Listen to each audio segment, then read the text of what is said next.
Hello, hello. Oh, sorry. Everything is stuck to my microphone. Oh my god. Okay, there we go. Alright, let's go, let's go. We're gonna be doing some sprints. Let's go. I'm just gonna jump right into this because I am so close.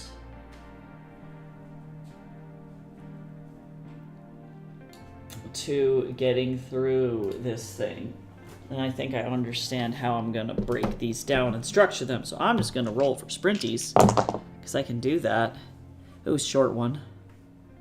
It's actually just a 10-minute sprint, so let's just go ahead and get that done. Quick little guy. Alright, so we're going to start off with the first sprint of the morning, and as people come in, they can join the sprint, and I will see everybody on the other side. Good luck.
Dun da da da! First sprints are done. Welcome in, everyone.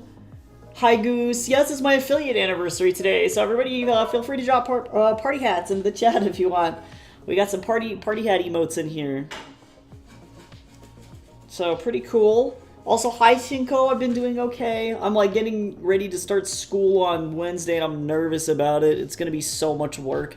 So, I'm going to have to really, like, hash my schedule out. We'll see how it goes. Also, hi, Badrick. How are you? Welcome in. Welcome into Creative Writing Sprints. What's everybody working on today? I am crafting a pitch for my publishing house that I have been accepted into. The editors are currently looking for romantasy pieces, and I typically don't do that. For those of you who've been in here before, you know about this, but for those of you who haven't, I'm working on a Friends to Lovers, like Forbidden Love, Beauty and the Beast inspired romantasy piece. That is actually about effectively the LeFou and Gaston characters rather than about Belle and the Beast. This thing has definitely taken on a life of its own. It started out inspired by Beauty and the Beast, but it is no longer anything close to that. So we got a lot of really interesting things going on here. I'm almost done. What I need to do is I need to plan out, the publisher that I'm going through publishes work serially in what are called seasons. So effectively they want you to write 3 books of content total. That would be the goal there. And they want you first to pitch them the first book, effectively, to see if they are interested in it. So that is what we're working on, is the outline for, I've called it Act 1 here, but really it's Season 1. And I'm going to eventually fill in all of this other information, like the summary, the log line, 500-word summary, the summary of the season, what the rest of the other books would look like, comparable titles, all of that other stuff. So I'm starting school again tomorrow, and I have done almost none of my 40 hours of homework. Oh, God, that's scary, but also good luck. I can imagine. Yeah, I'm not excited about starting school tomorrow either. I don't know. I'm only taking 3 classes and it'll be fine. But also I'm working like a full-time job and going to school full-time, so that's like probably going to be like 80-hour work weeks, and it's going to be really gross, and I am not excited about it. I don't want it.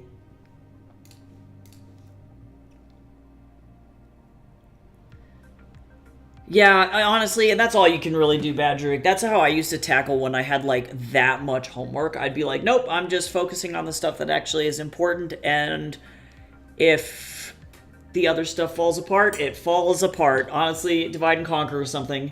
Work smarter, not harder. Oh, also, I did get your hydrate, Goose. I almost forgot about it.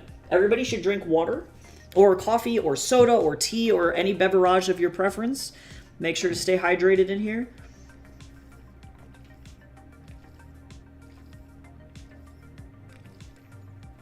Nice, working on chapter 1 of the Time Traveling Pirates. Very nice, very nice. I posted chapter 1 in the Discord. Fantastic. Cool, that's very exciting. Fixed random AI character situation. He's sticking around. He's just an assistant. That is good. We like character continuity. Poor AI guy. He was like, you made him and then you yeeted him into the void. You were like, never mind. I don't start my brother with work for another hour or 2, hanging out with a friend, watching them play. Oh, Tales of Arise. Oh, is it good? I've been seeing ads for that. Oh, exam year. Oh, that sounds so stressful. Well, good luck. Good luck to you. Yes, good luck on all exams.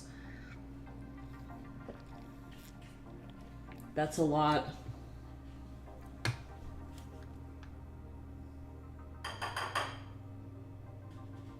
Yeah, I'm just hanging out and gonna be working on this stuff more today, and then I have a lot of work to do. But I've been having a lot of fun in my new job. At the very least, it's predictable and easy, which is exactly what I wanted out of a writing job, so I'm very stoked about that. And Other than that, I am getting ready to do a convention at the end of this month, and I'm stoked. I get to go out and spend the night in an Airbnb, and it'll be fun.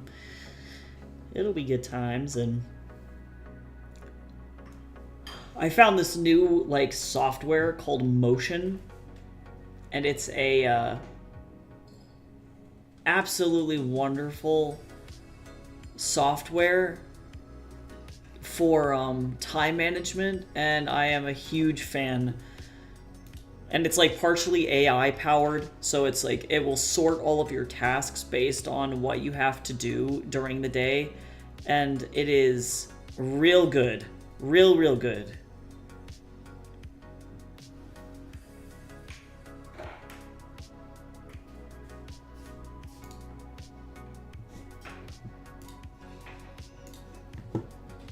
I paid a buttload for a subscription, but absolutely worth it.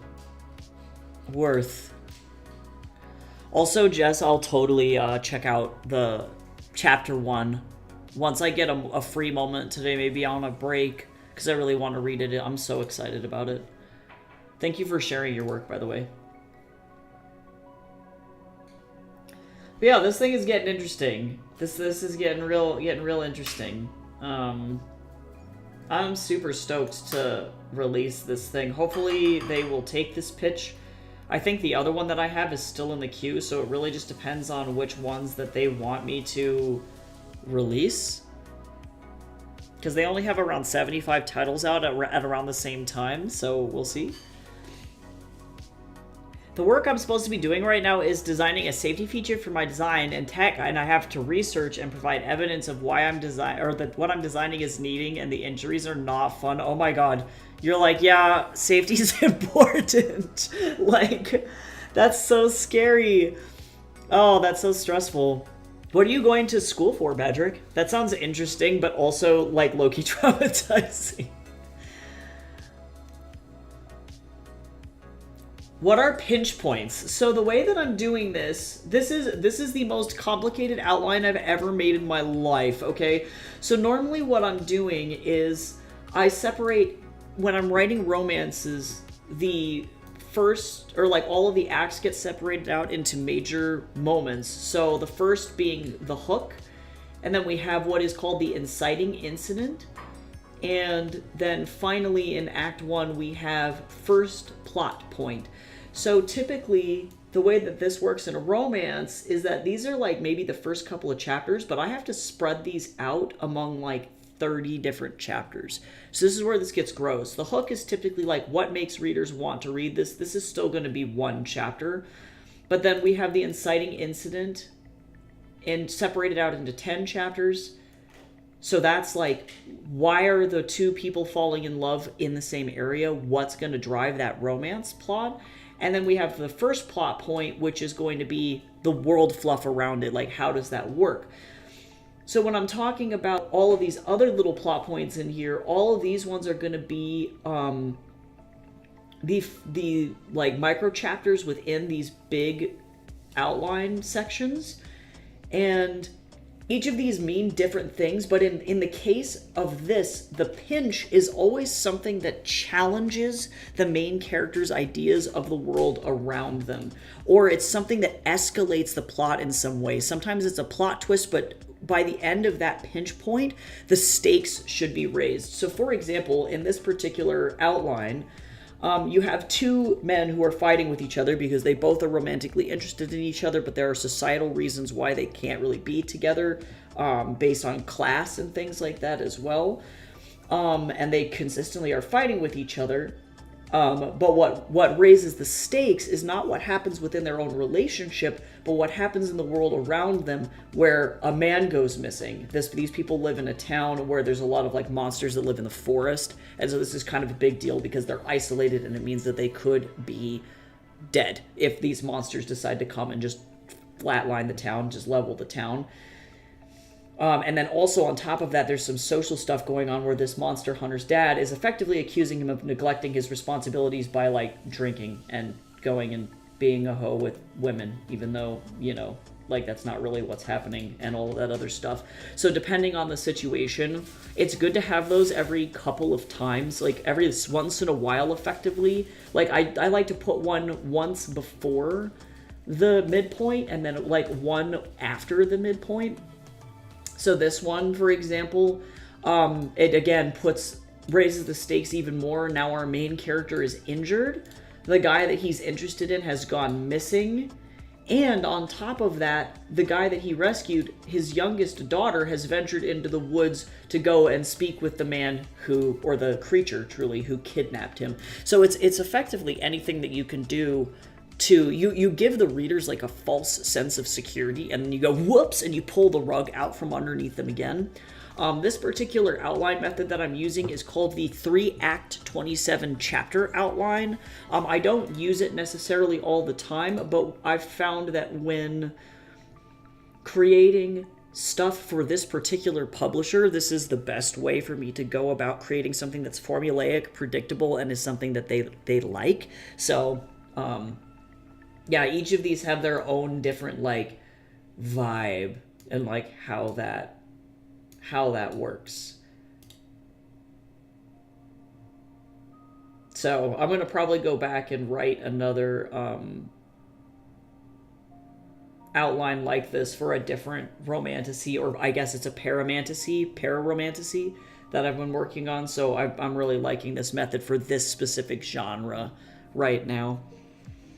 I'm in school because I have to. Same. I'm doing my GCSEs this year. I'm trying to think. I am not from the UK. I'm from the United States. I haven't heard of the GCSE, but I imagine it's some kind of awful certification and or exam, and that sounds not fun. But on that note, I'm going to go ahead and jump back into a sprint. These sprints are kind of short. We do tiny little sprints in this stream. For those of you who do want to use the outline, let me drop some resources into the chat. This is the 27 chapter method that I'm talking about here. And then this is the romance outline that I use as well.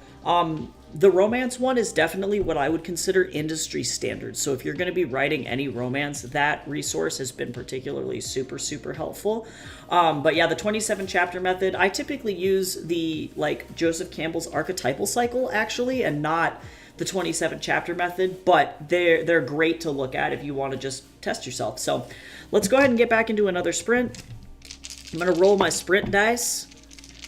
Woo! There are exams for every subject that we do, and the UK has to do them when they get to year 11. Oh, I see. Yeah, we have 12 years here in the US, if that makes sense.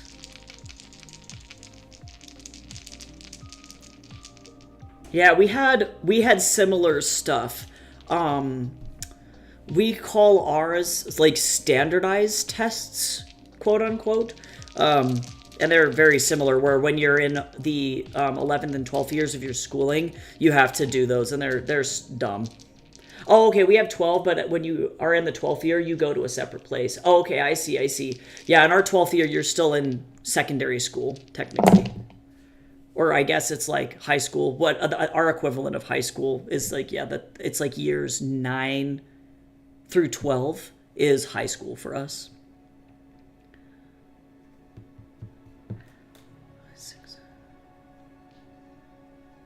All right, so we got a 16-minute sprint this time. Kind of a longer one. All right, cool. So we're going to effectively work for 16 minutes. I'll be keeping my eye on the chat, so if anybody has any questions, feel free to drop stuff in there. But bunker down, get some work done for 16 minutes if you can, and we'll recoup after the sprint is done. All right, let's get started in 3, 2, 1.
Bum, ba, da, ba. We're done. We did it. How did everyone do? What y'all got going on? I'm just going to keep typing here because I am so close to being finished with this outline now.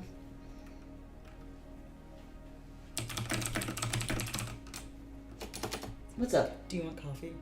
Yes. Oh, Jace is the best. We're having some like tostada brunch. It's going to be great.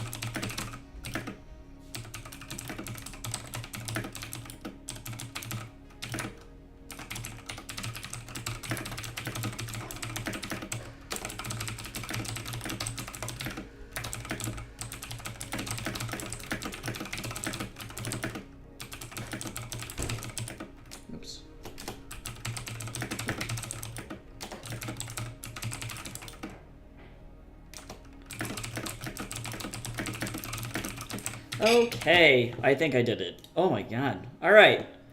Hopefully y'all had success with everything that you're working on. I think I'm finally done with the outline for Act 1 now. So now I scream. And I'm going to first reduce this down into a 500-word summary. Then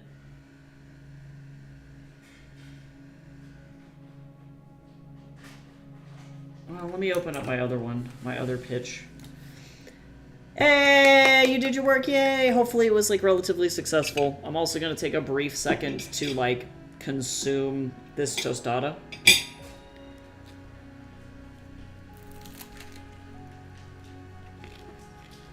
Breakfast tostada.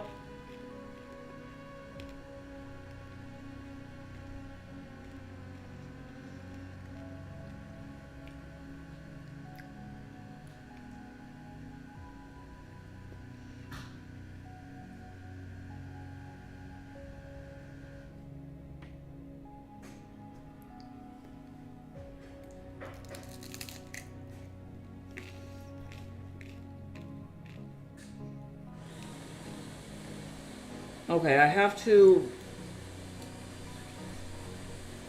I'll figure it out.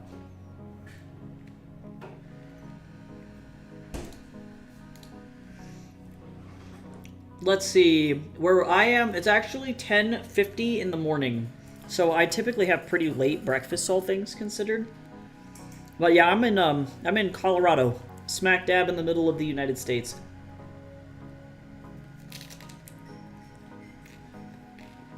I'll have brekkie and you can have dinner.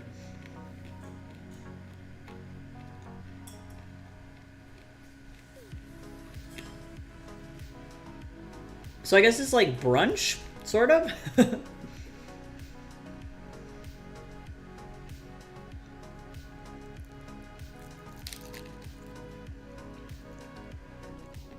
I'm really hoping that I don't just like cover myself in egg yolk. We're gonna see how this goes.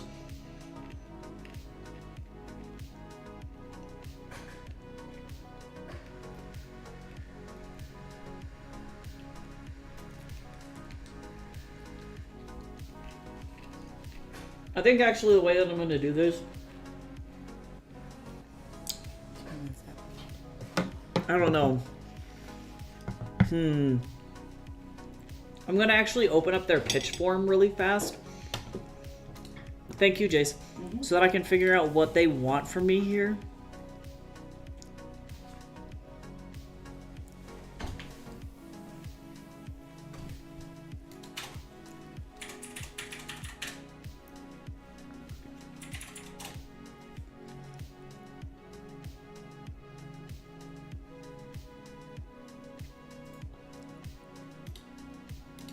They might not want me to do this basic summary anymore. So I will try and... I think the next step is to try and get it down into 500 words. Oh, thank you for the party hat, jeez. I know, isn't it so cute?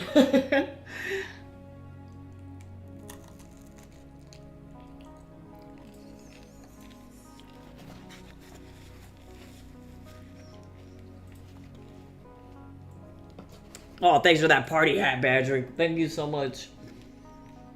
Honestly, we're very close to like 400 followers. I think I need like 8 more followers on Twitch to get to our next giveaway goal. Oh, but I also wanted to announce to everyone too, I have a, let's see, a sale going on right now. If anybody wants to celebrate my anniversary, it's over on my Ko-fi. And if you're looking for a new book to read, you can get any of my books at 15% off using the coupon code BOOKLOVE, which I've just dropped into the chat. It's all one word, all caps, if you want to use it on Ko-fi and get any of my books for 15% off. And this includes ebooks and print books. I'm like low-key kind of running out of print books, but you can get my ebooks for super cheap if that is something that you are interested in.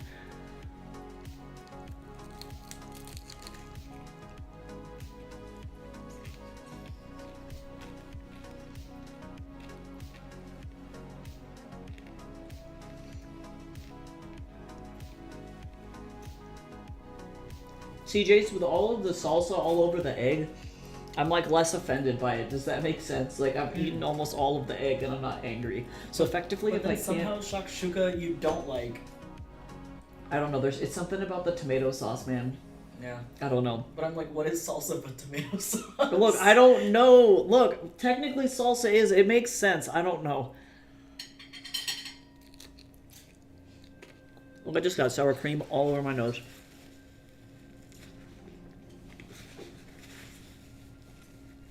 What are y'all's favorite breakfasts? Like, if you could get up and have a breakfast, it was like the best breakfast ever, what is your number one pick? I think for me, it's Eggs Benedict.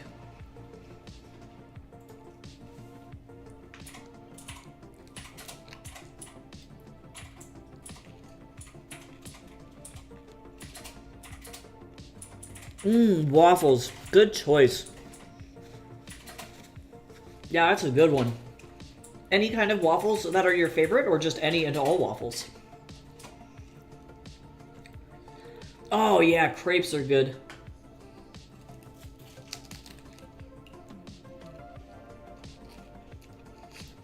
That's so funny. I don't think I've ever had them for breakfast. That's silly. We gotta get you an early morning waffle.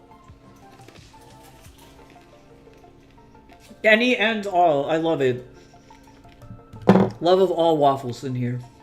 Same though. I can't really think of a waffle I didn't like.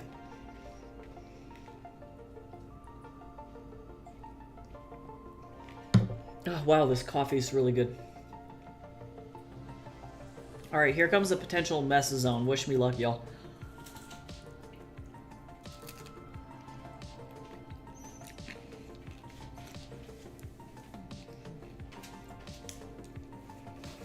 Jace, you cooked this egg perfectly. Oh my god. My husband's the fucking best.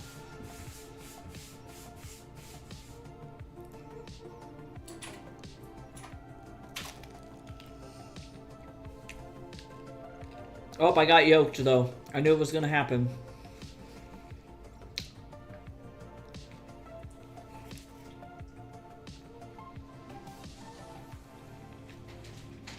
Okay, I'm gonna set down this egg before it tries to fight me. I'm afraid. Wait, what? Okay, I did it. I won the battle. I don't know if I won the war. But I won the battle, and that's really what counts, right?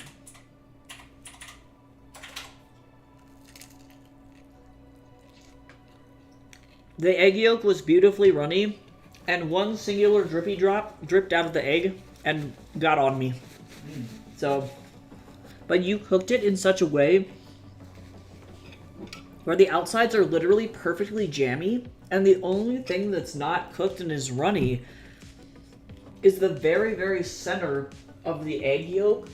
And so it's like this beautiful, it's like, it's literally perfect for eating on this tostada because it's not going to get all over the place. You know what I'm saying? Amazing. I don't know why, for some reason, I just remembered how the other day I went to this a restaurant that was American themed. I felt like if an American saw it, they'd either love it or hate everything about it. Okay, so as somebody, the last time I was in Sweden, I went to an American themed restaurant like that. It was 100% accurate. So I don't know what you saw, but it's probably real. Like, even if it seems absolutely ridiculous, it's probably 1,000% accurate. And it's really funny. I actually saw a content creator talking about this morning. He grew up in Okinawa, Japan, but he's a white guy. And he was talking about how somebody had asked him, like, why do Americans introduce themselves like, hey, my name's Tycho? Like, I did the same thing. My name's Tycho.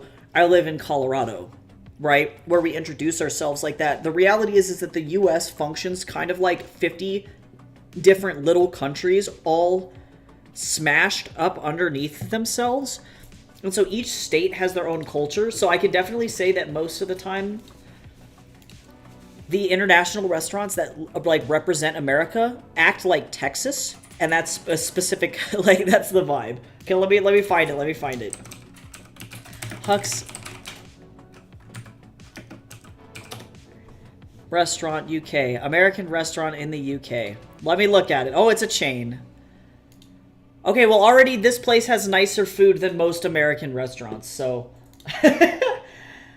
Okay, and this looks like Texas. It looks like Texas. Yeah, that's what I figured was going to be the case. But, yeah, this is what I would, yeah. Oh, but there's like a little bit of Southwestern food here, but this predominantly, yeah, looks like what I would imagine Texas looks like here. This is actually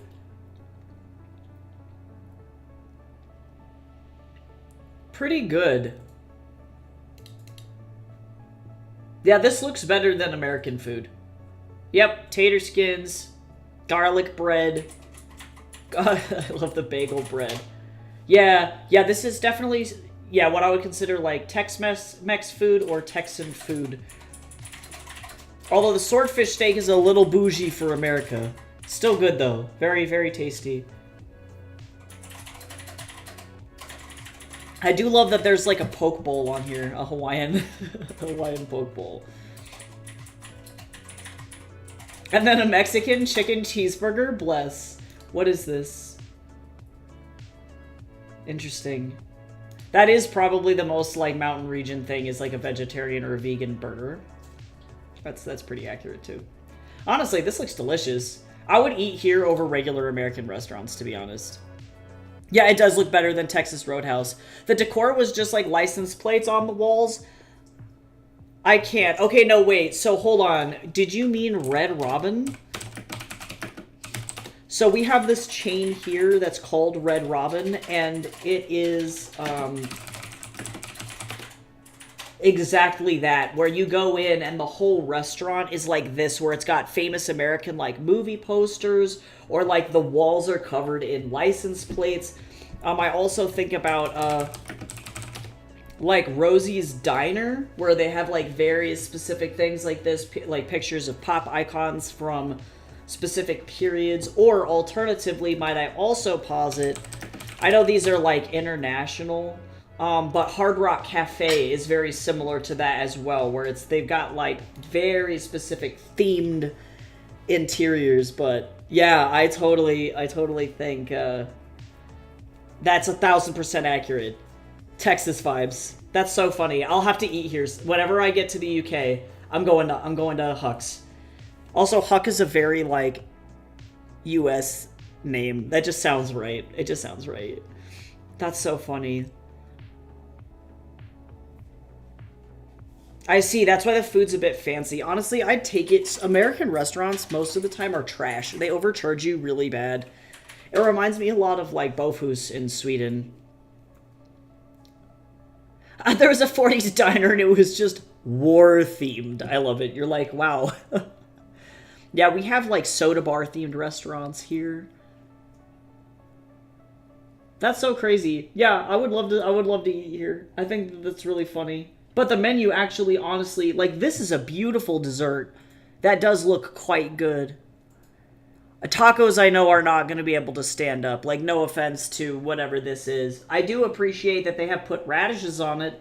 But, like, I live effectively in what I would consider the farthest north from the Mexican border that you can get, where it stops finally being Mexico. So, like, I get great access to Mexican food here, and Mexican food is always hard for me overseas or anywhere else in the country, really. Oh my god, I'm sorry, I almost choked on my coffee.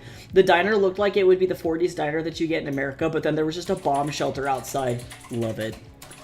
The aesthetic, it's giving. Oh my god. We don't have any, like, anything like that, I don't think, here. Americans take war way too seriously to make a war-themed restaurant. I don't think we would do it. Center Parks looks like a nice holiday spot. Yeah, cool. Oh, it is, but it's so expensive. Oh yeah, that's how resorts and like holiday parks are here too in the US. Like they get really expensive really fast.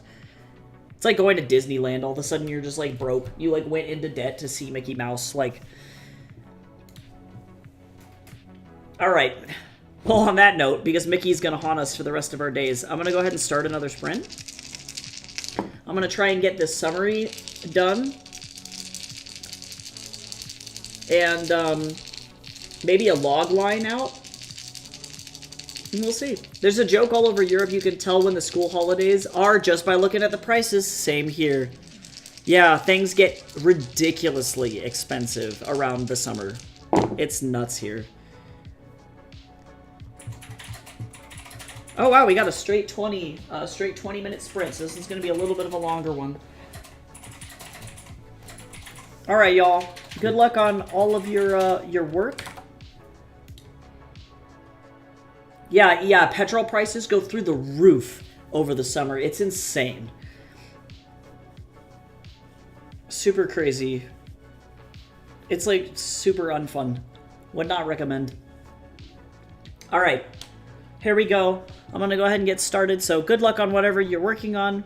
And we'll be back in about 20 minutes. So here we go, and begin.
All right, we did it.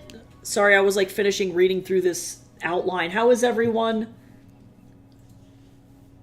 Hey, Plasma, welcome in. How you doing? How you doing? Welcome, welcome. We're working on writing pitches. I'm making it happen.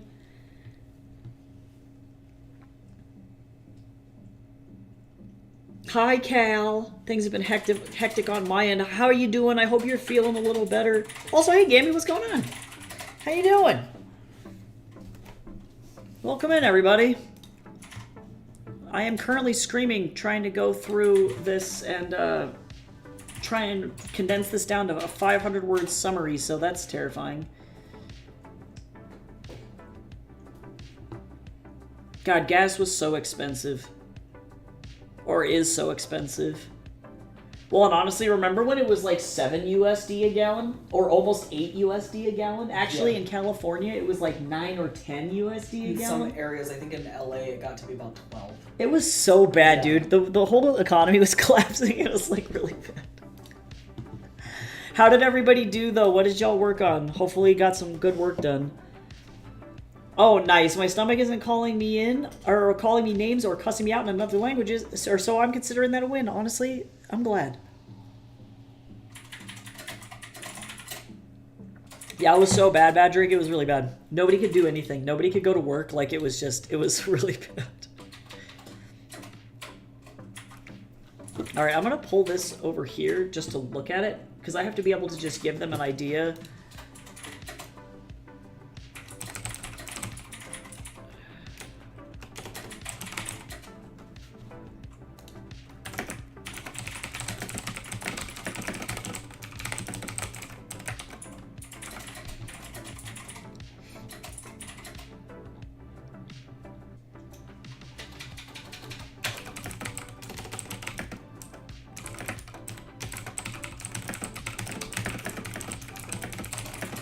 If I can get Wattpad to pick my stuff up, I'm gonna cry happy tears. Hey, finished writing out my client interview. Nice job, nice job. Good work.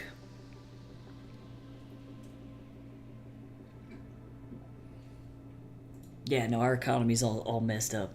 It's so messed up. But we also live, I would say, I think Colorado is considered one of the most expensive states in the United States to live in. It's like us, California, New York, probably Washington State. I don't count Washington, D.C. as a state. It's like its own weird little thingy. But it's expensive as hell to live over there, too. Trying to think of anywhere else that's like really, really bad. Hawaii. But that's like for good reason though, actually. And I'm kind of glad that it's expensive because hopefully it prevents the really annoying people from moving over there. And not pushing locals out. But then it also gets too expensive for the locals too, so that's problematic in and of itself.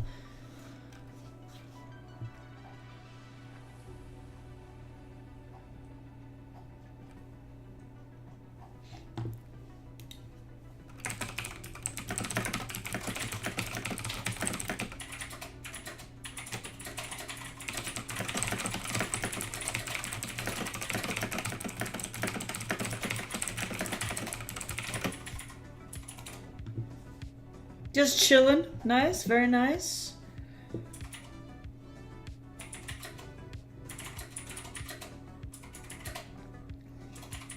I have to try and figure out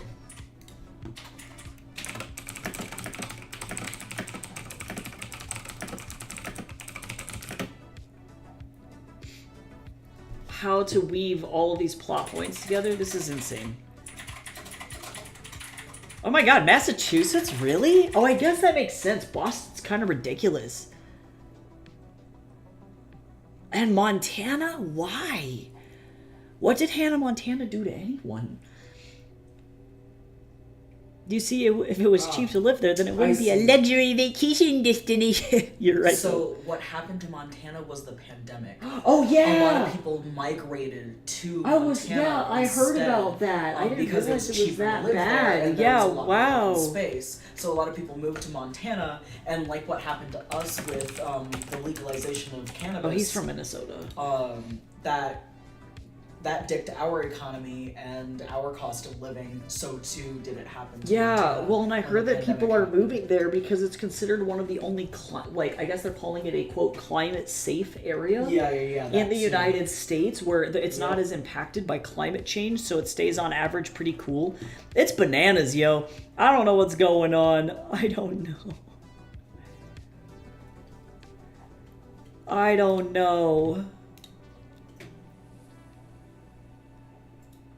We had a prime minister that a cabbage outlasted, Patrick. We don't talk about her, okay? But you're right, though. That's the best way you could have put that. It's true. It's true, though.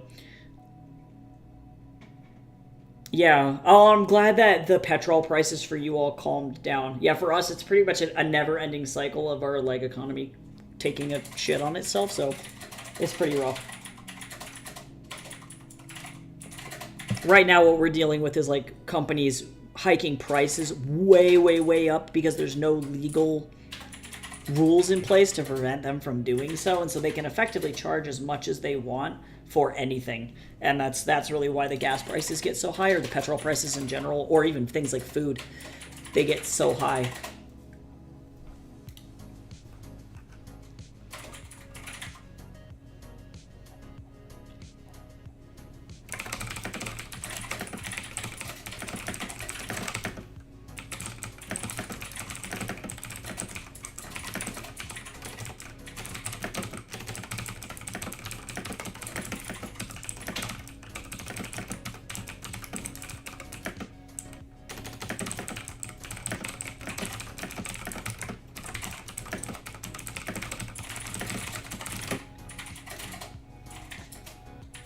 Montana, Washington, yeah, Washington. Oh, Rhode Island, really? And then New York with Florida, and finally Utah. That's so weird. That's so weird. Oh man, people were fighting at the petrol stations. Oh my god, can you imagine? I don't think that really, well, I don't know. It probably actually did happen here, knowing America. I don't think I've ever seen somebody throw fists at a petrol station, though, thankfully. That's so crazy.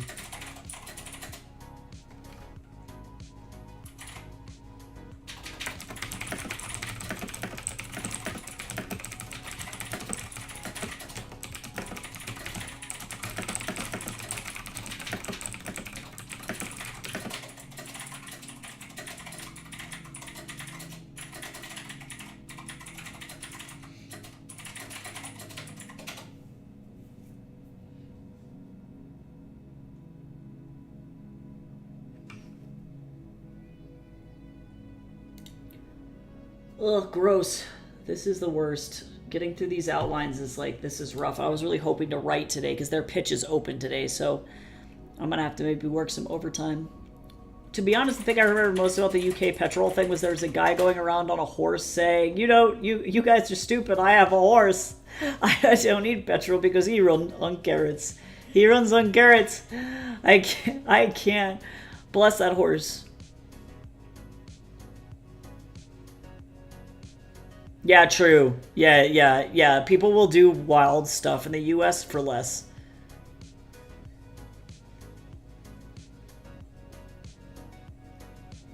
That's so funny. Bless the carrot. Maybe we should just all... There's actually a guy, no joke, that legitimately runs for president every year here in the United States. His name is Vermin Supreme. And I'm not even joking. That's actually his name. And every year he runs on the platform, which is a pony for every American. He wears a boot on his head. Maybe he was right all along.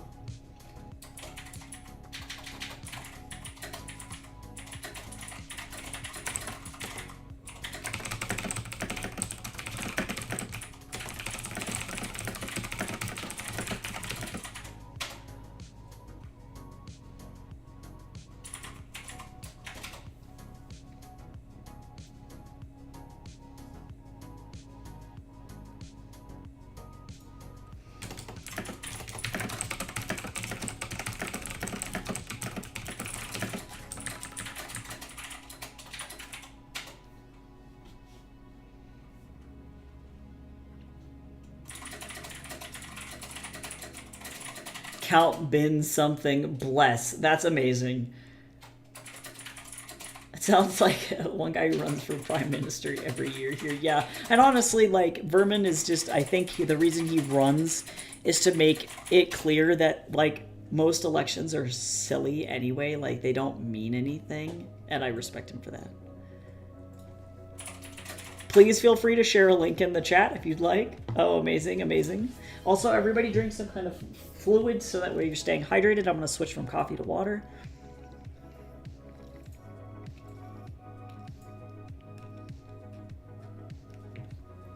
Amazing. All right, well, on that note, enjoy watching the horse. I'm going to roll for more sprints. Let's just keep this party going here. We're doing great. Only a 12-minute one this time, a little bit shorter. Alrighty. Okay, so let's go ahead and get started. Good luck on your work, and we'll see you in 12 minutes.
Bing bong bing. Welcome back from Sprints. Also, hi Goose. Welcome back to the chat.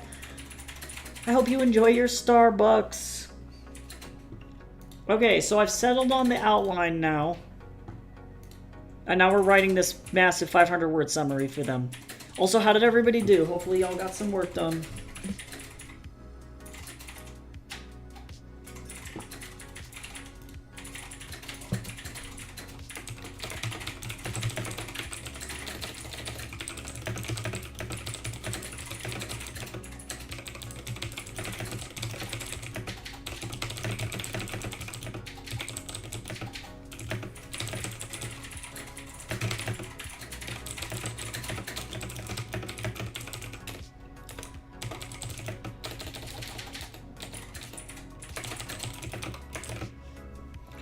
So that's at least the summary of season 1. I at least figured that out. So what we have, and hopefully they'll want this, is Florian Perot, a young man struggling with his secretive sex work, and his childhood friend Nico, a monster hunter. I'll actually just give him the last name here. Nicodème Fillet, a monster hunter, meet up after Nico returns to town. They are undeniably attracted to each other, caught in seamy sexual encounters that they know are forbidden. Nico must wed a woman to pass on his half-giant bloodline, and Florian worries that his attraction to him will jeopardize Nico's role. Nico, growing unsatisfied with the company of women, refuses to accept his own sexuality and battles with his possessive desire of his friend. Meanwhile, a man named Louis de La Fontaine goes missing, kidnapped by goblins and potentially a brutal hobgoblin king. Nico and Florian investigate this man's disappearance while battling with the complexities of their relationship, falling deeper and deeper in love with each other. Eventually, they defeat a goblin leader that has been threatening town, only to discover the hobgoblin king has actually been protecting the town from other goblins. Nico and Florian come to terms with their attraction with each other, unsure of how to move forward in the world, but very eager to be in love. So that's gonna be season 1, and hopefully they want it, and hopefully I can get a job with these guys. The book will just go. They only allow authors to have one book at a time going, so it's either going to be this one or Swallowheart. That sounds really cool. Thank you, Badrick. I appreciate it. It's just Beauty and the Beast with extra steps. That's all that this is. But I've been thinking about this one for a long time because I learned that the guys who made Disney, Alan, what's his name? Let me figure it out. Lead animator, Alan, what was his name? Alan Menken. Yeah, that's what I thought. It was Alan Menken, I think. Oh no, that's the score. Hold on, who is this guy? Not Alan.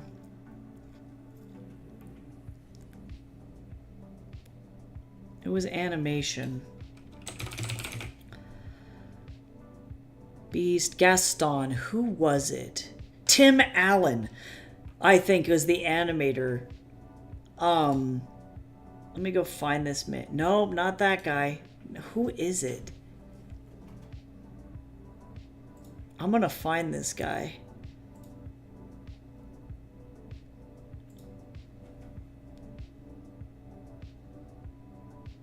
But maybe it was an artistic director. I don't remember. I'm gonna have to look up the factoid again. But long story short, one of the guys that was working on Beauty and the Beast actually went to a lot of gay clubs to do research for Gaston as a character.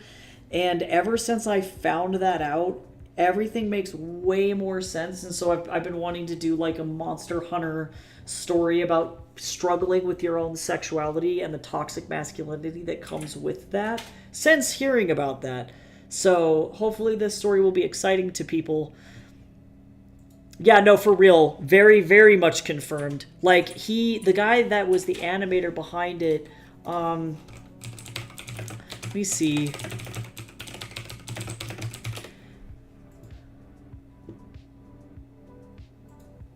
Interestingly enough, this person says here, Gaston, a character in Disney's Beauty and the Beast, was based on the ex-boyfriends of screenwriter Linda Wolverton. So she, of course, created like a toxic masculine men.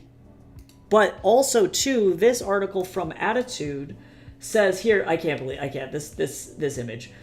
But this one is titled Disney's Gaston was based on gay trade. Beauty and the Beast director reveals. Ah, so it was the director. Howard, yeah, let's see, where was it? Because Howard Ashman, of course, he had a huge impact on this, though. But Howard Ashman was LGBT. And that guy, of course,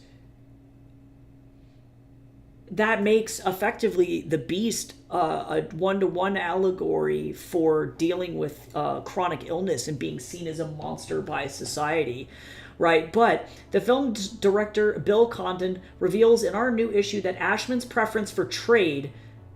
So, effectively, again, Howard Ashman being very gay, he was looking for masculine-looking, straight-identifying men who engage in a bit of man-on-man action on the down low. So, in other words, they're closeted and in denial, right, was the basic for the dishy douchebag Gaston, played by the equally dishy and much less douchebaggy Luke Evans in the live-action remake. But yeah, so effectively, Condon says here, quote, I'll tell you one thing, that's for sure. I'm not saying that Howard Ashman liked rough trade, but Alan told me that both the dentist in Little Shop, because by the way, Ashman wrote the dentist in Little Shop, so that's why these characters are the same. The dentist in Little Shop and Gaston were based on, you know, trade. So the uber-masculine Gaston with his bulging muscles and hairy chest was the kind of man Ashman fantasized about. Yeah, or had been with, said Condon. Not the brightest, but lovely. You know, it's a gay joke. It's a gay inside joke. That character, Gaston. So, legitimately, yeah. And then, of course, you know, you include lyrics that Ashman, of course, wanted to include in the animated version that didn't make it in, like Gaston making jokes about shooting from behind. It's butt jokes. It's butt jokes. And they were like, we can't include that. So, ever since learning about that piece of animation history, I was like, well, what if this had gone differently? You know, and so it is sad and kind of tragic, I think, for Ashman in particular, to know, like, yes, the Beast gets a redemption arc, but the other gay man doesn't. You know, like, one gay man succumbs to his own toxic masculinity and is literally killed for it, but then the other gay, or like the other guy that's suffering from the disease survives, right? Which I thought was an interesting dichotomy. But because this is a romance, the Gaston character, in this case Nico, he has to have a happy ending, so thankfully he doesn't die. He won't die at the end of this. But yeah, Gaston, gay icon, which is definitely why LeFou is gay as hell as well. So all in all, definitely makes way more sense. Way more sense. Disney has a very weird relationship with LGBT characters. That's all I have to say. Doesn't die a true romance. Yeah, and they definitely have a lot of issues along the way, you know, because like Nico's going to be struggling with his own family and trying to, you know, effectively tell his dad that the bloodline ends there. You know, it's like they have this like sacred magic bloodline, and he's like, I'm stopping it. I don't want to do that, which is of course a massive issue among a lot of people who were royal, you know, and have been royalty throughout history, where they are LGBT. They have to have effectively these fake marriages to be able to pass down their ancestry, which is gross and terrible. You know, so that results in a bunch of weird stuff as well. So I'm going to be touching on that. The Beast thing reminds me of how Bohemian Rhapsody was about Freddie Mercury coming out. Yeah, it's true. It's true. Yeah. Gay icons and bi icons everywhere, honestly. But yeah, after learning those factoids, I always knew that the dentist came off as super gay, and I was like, why is that? And then I learned that fact, and I was like, oh, duh. That's why. Of course. Everything is gay. So now effectively what I have to do is lay out the Season 2 and the Season 3 outlines for them so that they can see, yes, this is effectively 75,000 words of content or more, and what are the other bits of content going to look like for 2 scenes, and then I have to summarize this down into a single log line, which is going to be nasty. So that's going to be the difficult bit.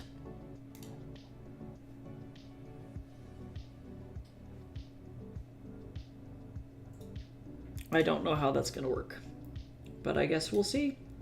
But I got about 30 more minutes left on the clock before I have to sign off and go do other writing stuff and probably write dumb articles about The Hobbit or something, because that's what I've been writing about recently for my job, is just like a million Hobbit articles. Oh my goodness.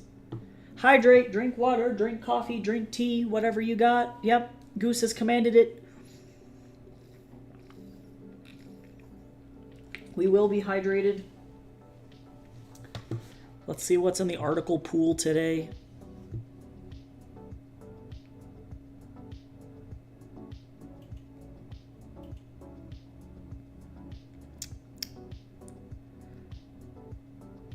I might write about period piece movies, to be honest. That sounds good. I'm going to claim this one so that nobody can take it.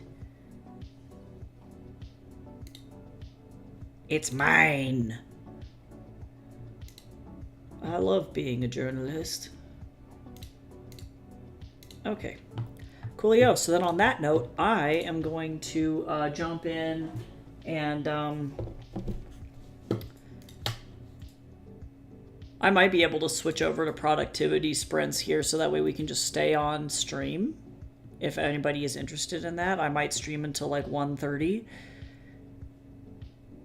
Or maybe even 2:30, but probably to 1:30.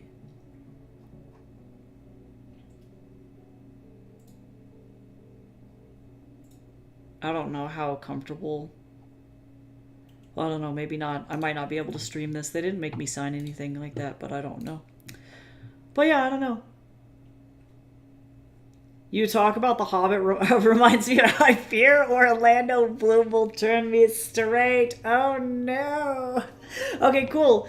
So I'm gonna head into work. Goodbye. Thank you, Goose. We'll see you later. So let's, like, on that note, I guess what I'll do, I'll just do one more stream. Let's do just one more good one. Oh, this is a big boy too. Hold on.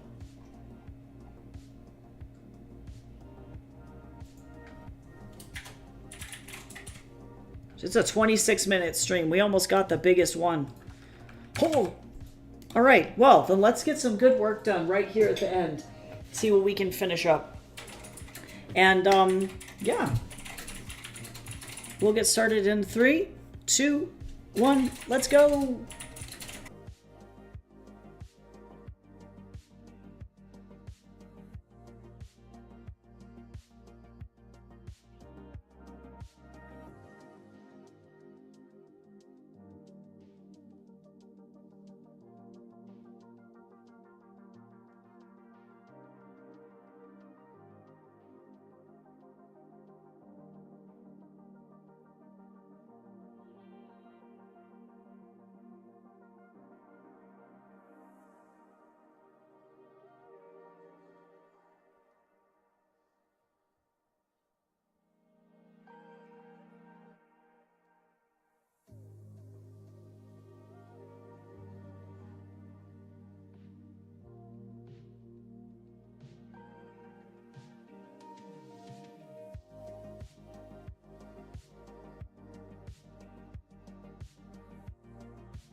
Dun dun dun! Sprints are done!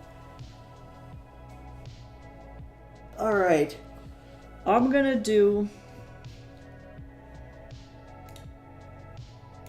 a really brief poll here.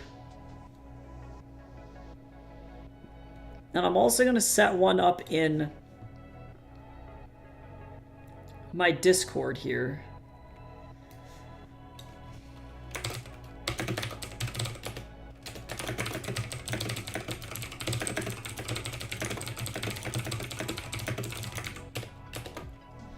Let's see.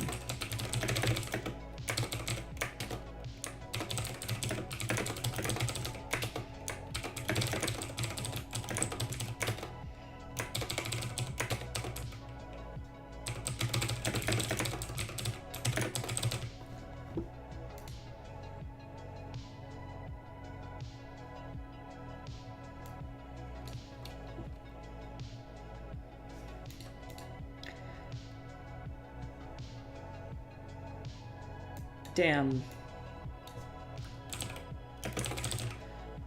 Okay, so this one's gonna be a little weird. Alright, if you're over on cool. If you're over on TikTok, not TikTok, oh my goodness, on Twitch and you want to vote, I'm gonna go ahead and make a poll. It's gonna be a very quick one. It's gonna be a 2-minute poll. I'm starting now. I need some help picking which book title you think is the best. So the last one I had to abbreviate, so definitely keep that in mind. But the 5 options are there. Let me know which one you think is the best, and I'll also be making one over in my Discord as well.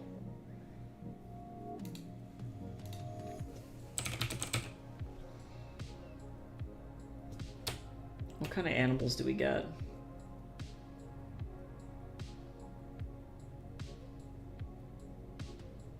Where's my animals?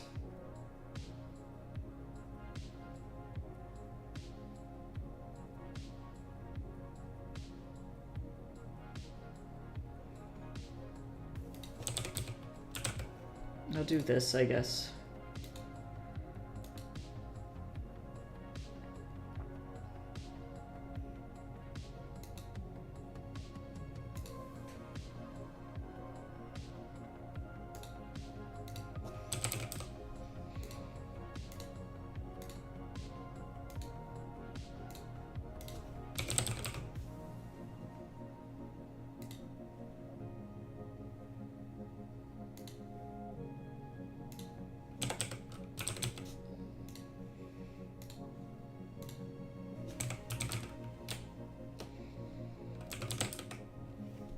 I love the cheese. Stop. Okay. I like how there's just legit cheese.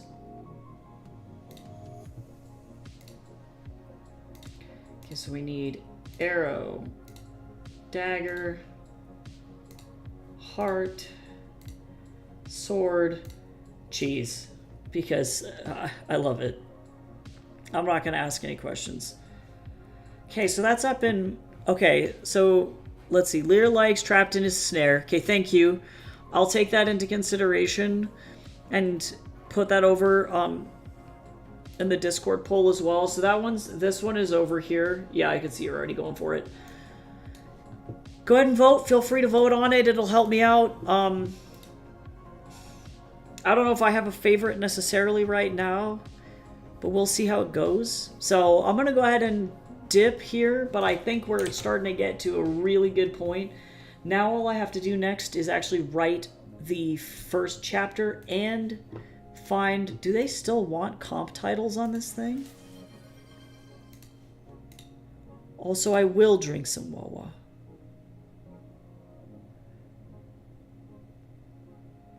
Oh, they don't need comp titles anymore.